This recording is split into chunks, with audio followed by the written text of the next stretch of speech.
자, 이제 때가 되면 예수님 예루살렘으로 들어가시는데요.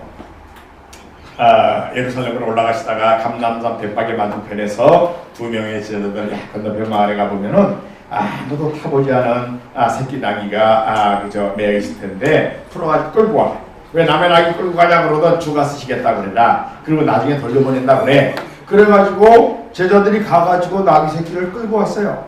근데 이 나귀는요, 나귀의 새끼라고 그랬어요. 그러니까 나귀도 이제 평소에 누가 등에 많이 올라탔던 나귀 같으면 그냥 누가 또 올라타도 그냥 똑바로 이렇게 걸어갈 줄은 알지. 이제까지 누가 타보지 않은 나귀예요. 그래서 인도네시아 말성경에는 끌러다이 버르부반 무다 이렇게 돼 있는데 아주 가벼운 것밖에 등에 못 올리는 그런 새끼 나귀인데 예수님이, 물론 예수님도 몸무게는 많이 나가시는 분은 아니지만 봤어요? 얼마나 모양새가 안 납니까? 예? 왕의 도성에 지금 입성하는 장면이에요. 보통 같으면 왕이 취임식 하려고 입성한다 그러면 못하고 갑니까? 멋진 준말, 잘생긴 말, 그것도 하얀 갈퀴가 있는 백마를 타고 따가닥 폼을 잡으면서 들어가야 되잖아요. 그런데 아무도 타보지 않은 나귀 새끼 타고 간다. 그러니까 나귀가 얼마나 띠뚱띠뚱하고 가겠어요. 그런데 예수님이 그렇게 나귀를 타고 예루살렘 성으로 입성하십니다. 이게 바로 정렬주일입니다. 근데 이상한 거는 유대인들이 예수님이 나귀 타고 입성하시는 모습을 보고 깜짝 놀라가지고 호산나! 호산나! 하면서 옷을 벗어서 앞에 깔아드리고 하면서 막 그 종려나무까지 흔들면서 예수님을 맞이합니다. 왜 그래요?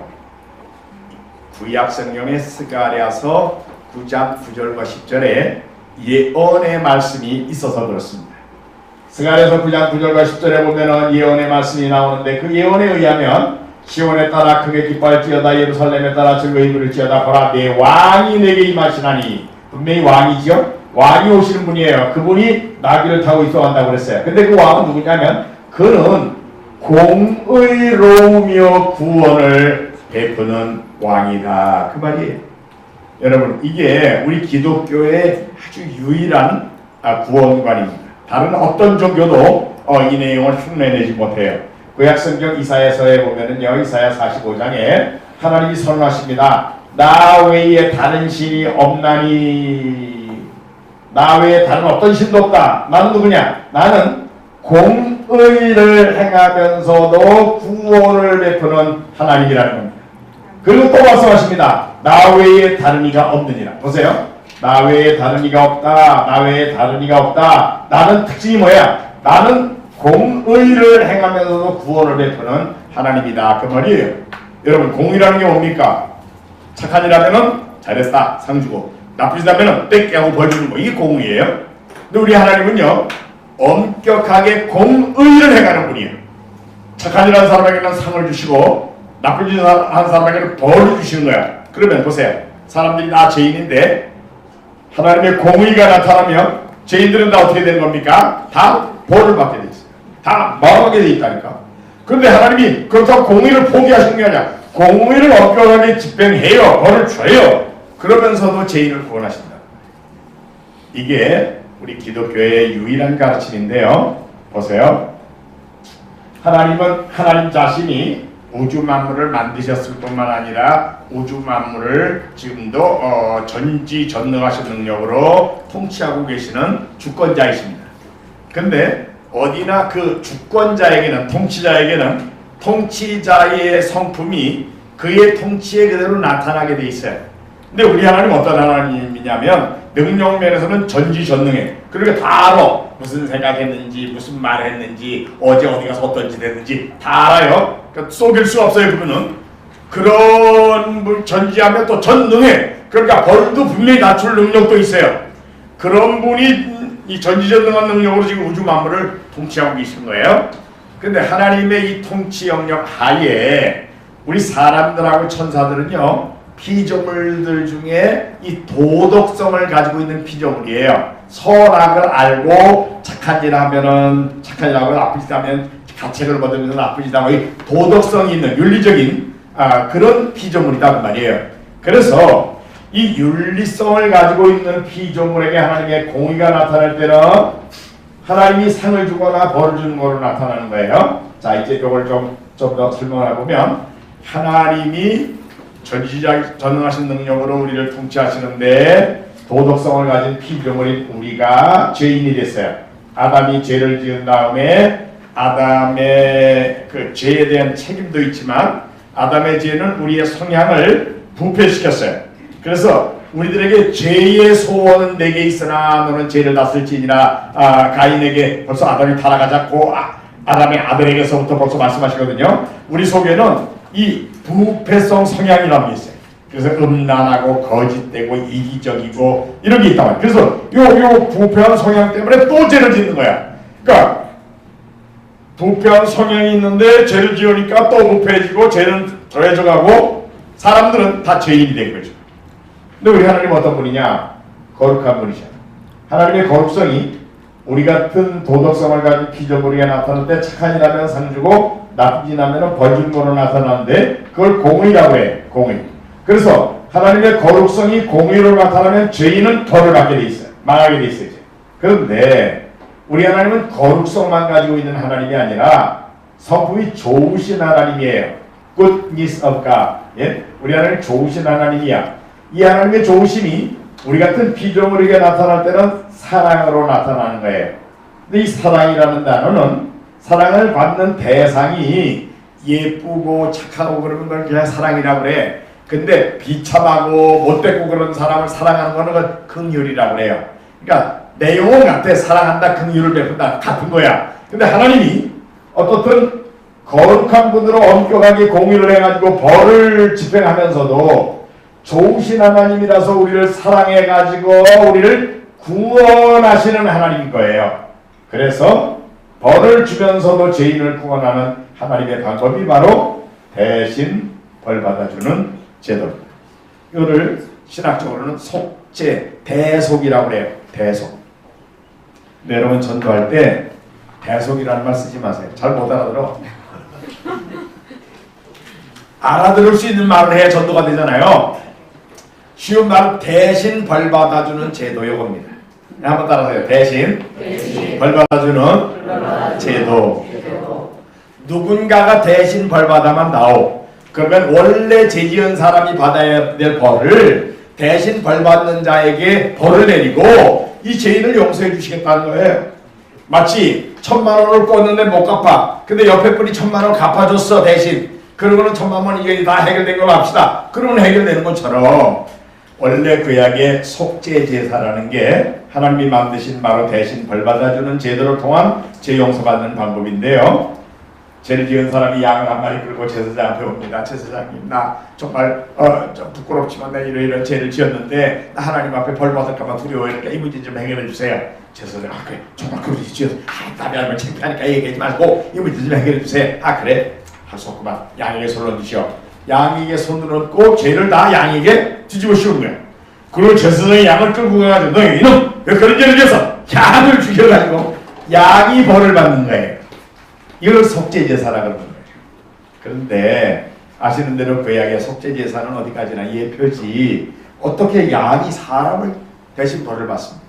그래서 하나님이 대신 벌 받아주는 제도를 통하여 죄를 용서하기를 원하시지만 실제적으로 대신 벌 받아줄 자에 갖춰야 될 세 가지 대속자의 세 가지 조건이 있는데 첫째는 사람이래.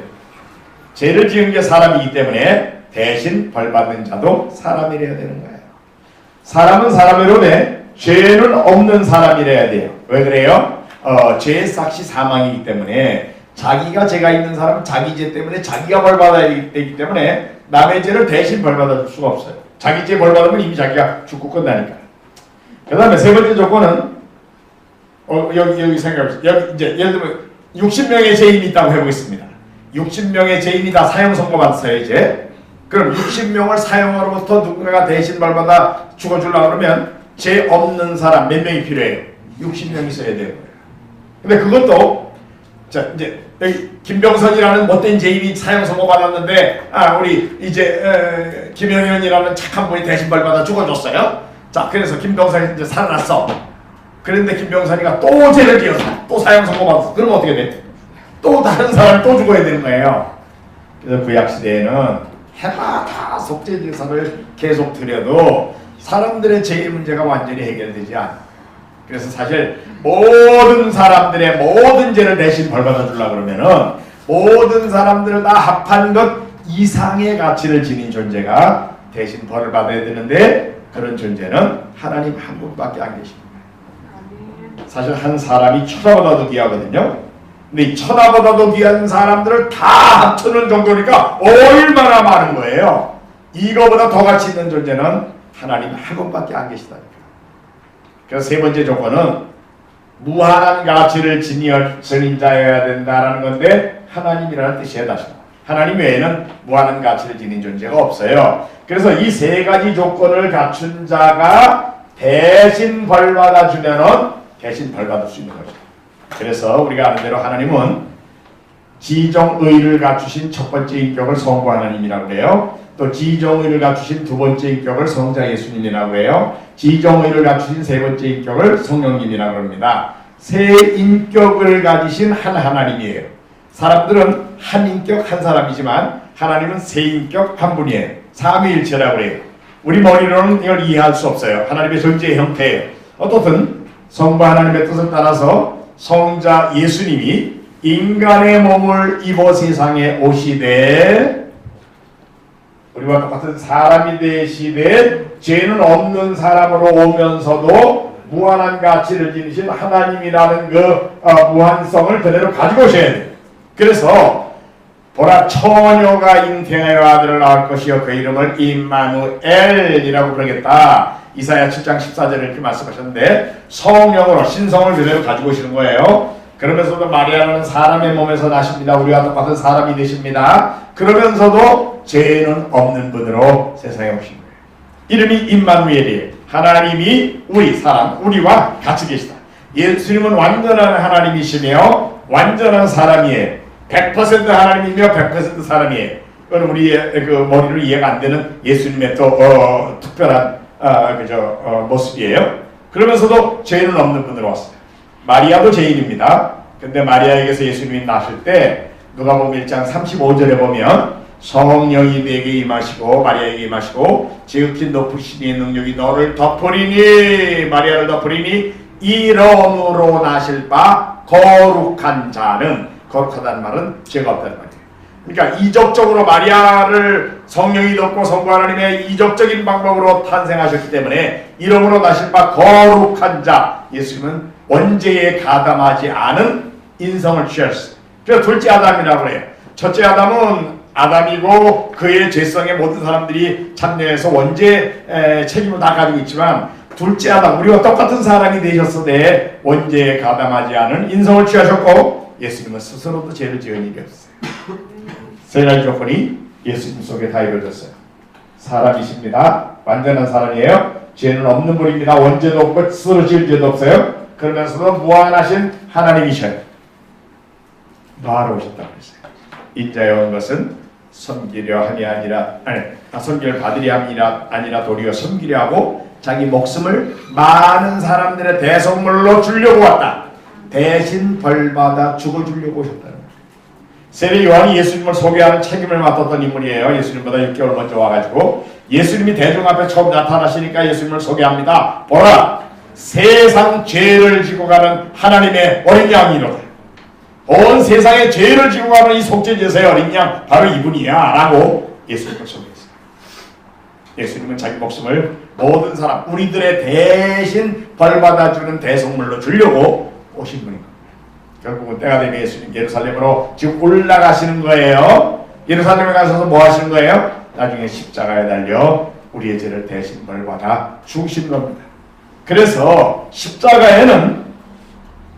여기 십자가에는 하나님의 거룩성이 공의로 분명히 나타났어요. 십자가에. 왜? 자기 아들을 죽이시면서까지도 하나님은 엄격하게 죄에 대해서는 심판하고 벌을 주는 하나님이지 내 아들 죽으면 안 되니까 야 없는 걸로 쓰자 덮자 그러지 않으셨어요. 십자가에는 하나님의 거룩성이 공의로 분명히 나타났어요. 자기 아들을 죽이시면서까지도 하나님은 엄격하게 공의롭게 집행하십니다.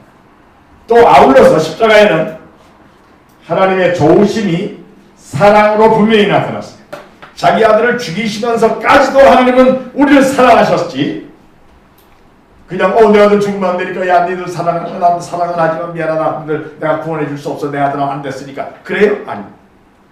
십자가에 이 두 가지가 분명히 나타났습니다. 하나님의 거룩성이 공의로 분명히 나타났고요, 하나님의 좋으심 사랑으로 분명히 나타났어요. 그게 바로 십자가입니다. 예수님이 십자가에 대신벌 받아 죽으셨어요. 다 이루었다. 뭘 다 이룬 거예요? 세상에 오신 목적, 자기 목숨을 많은 사람의 대속물로 주는 일을 다 이룬 거예요. 또 율법이 요구하는 죄인들을 용서해 줄 수 있는 조건을 다 이루신 거예요. 그래가지고 다 이루었다. 그리고 예수님 운명하시는 순간에 어떤 일이 이루어지죠? 성전에서는 지성소, 하나님 임재하시는 곳입니다. 성소, 제사장들이 섬기는 곳입니다. 그 사이에 있는 휘장, 죄를 상징하는 겁니다. 하나님과 사람 사이를 경위시켰던 이 휘장 위로부터 아래로 쫙 찢어졌어요. 사람들이 하나님께로 직접 나가는 길이 열렸어요. 이런 뜻에서 예수님이 내가 곧 길이요 진리요 생명이니 나로 말미암지 않고는 아버지께로 올 자가 없느니라 라고 예수님 분명히 말씀하십니다. 자, 그래서 지금 예수님 예루살렘 성으로 낙이 타고 띠똥 입성하시는 중이에요. 근데 사람들이 호산나만 놀래요. 바로 이 예수님에 대하여 소개하는 말이 뭐예요? 공의를 행하면서도 구원을 베푸는 바로 이분이다. 그 말이 예수님 지금 십자가에 달려 죽으시는 이 일을 하시려고 예루살렘 성으로 입성하시는 그런 장면이었다라는 걸 우리가 알 수 있습니다. 자, 그래서 이사야서 45장에 보면은 특별히 21절 22절에 계속 하나님은 나 외에 다른 신이 없다 그러면서 하나님의 거룩성이 공의로 나타나죠. 하나님의 좋으심이 사랑으로 나타납니다. 그래서 하나님은 공의를 행하면서도 구원을 베푸는 하나님이다 라고 이사야서가 계속 말하고, 그것은 대신 벌받아주는 제도를 통해 되어지는 일인데 그게 바로 속죄제사고 예수님의 십자가가 바로 그 대속의 내용입니다 라는 것을 우리가 분명하게 알 수 있는 겁니다. 자, 예수님이 이렇게 입성하시는데 그 다음 절에 10절에 뭐라 그래요? 내가 예루살렘의 병거와 예루살렘의 말을 끊겠고 전쟁하는 활도 끊겠다. 이 낙이 타고 입성하는 분은요, 전쟁의 도구를 다 없애버린다. 평화의 왕이니까요. 그러면서 그가 이방 사람에게 화평을 전할 것이다 그랬어요. 낙이 타고 입성하는 이분은 이방 사람들에게 화평을 전한다는 거예요. 여러분, 화평이라는 이 단어, 평화, 피스라고 그러죠. 이거 헬라어로 샬롬, 히브리어로 샬롬, 이거는 속죄 제사의 결과로 하나님과 사람들이 원수되어 있었는데 이제 하나님과 우리 사이에 이루어진 평화, 이걸 가르치는 거예요. 고린도 후서 5장 18절에 보면 하나님이 세상을 자기와 그리스도로 말미암아 화목하게 하셨다. 예수님의 십자가의 이 속죄제사는 속죄제사이기도 하지만 또 화목제사이기도 해요. 하나님과 죄인을 화목하게 하는 제사예요. 근데 예수님의 십자가의 대속의 결과로 생긴 이 화평, 화목, 이거를 누구에게 전한다고요? 이방 사람들에게 전하는 분이다. 그 말이에요. 이방인에게, 이방 사람에게 이 화평을 전하는 분이다. 제가 오늘 강의에서는 말씀 안 드렸지만 예수님 탄생하실 때 천군 천사들이 지극히 높은 곳에서는 하나님께 영광이요 땅에서는 기뻐하심을 입은 사람들 중에 평화로다 그러잖아요. 예수님이 바로 이 평화가 예수님 누구에게 준다고요? 이방 사람들에게 주시는 분이야. 그러니까 예수님은 애시당초 탄생하실 때부터 이스라엘 사람들만 평화를 갖게 하려고 오신 분이 아니에요. 이방 사람들에게까지 하나님의 평화를 전해주려고 오신 분이다라는 게 바로 여기 나타나는 그런 내용입니다. 그리고 10절 마지막에 그가 왕이라고 그랬잖아요.